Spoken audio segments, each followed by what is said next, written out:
అయితే ఇక్కడ చూస్తున్నారు కదా మన నారాయణరావు పటేల్ సార్ ఇగో శాలువా తీసుకొని అక్కడ స్వాగతం పలుకుతూ ఏ విధంగా సన్మానం చేయడం జరిగింది. అగో బండ్ల నుంచి ఎవరో దిగిళ్ళు ఎవరు అని అనుకుంటున్నారా?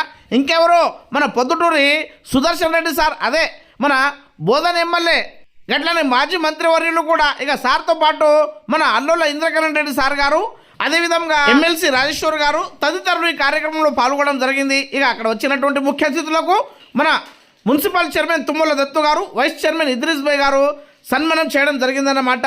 ఇక ఈ కార్యక్రమంలో భాగంగానే నిర్మల్ మున్సిపల్ చైర్మన్ అన్నటువంటి అప్పల గణేష్ చక్రవర్తి గారికి, అదేవిధంగా అక్కడ వచ్చినటువంటి కాంగ్రెస్ పార్టీ నాయకులకు సన్మానం చేసిన తర్వాత ఇక సుదర్శన్ రెడ్డి గారు మాట్లాడుతూ ఏదైతే బాసర అమ్మవారి యొక్క క్షేత్రంలో పాల్గొని అక్కడ హారతి కార్యక్రమాన్ని ఇచ్చి ఆశీర్వాదం తీసుకోవడం జరిగింది.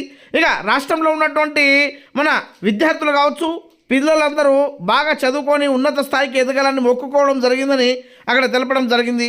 ఇక ఈ 6వ డేట్ రోజు మన ముఖ్యమంత్రి రేవంత్ రెడ్డి గారు, భట్టి విక్రమార్క గారు, అదేవిధంగా మంత్రులు, కలెక్టరు తదితరులు మన బాసర అమ్మవారి క్షేత్రంలో పాల్గొని అక్కడ బాసర టెంపుల్ అభివృద్ధి కోసము, పునర్నిర్మాణం కోసము అక్కడ దాదాపు 100 కోట్ల వరకు బడ్జెట్ రిలీజ్ చేస్తున్నారు.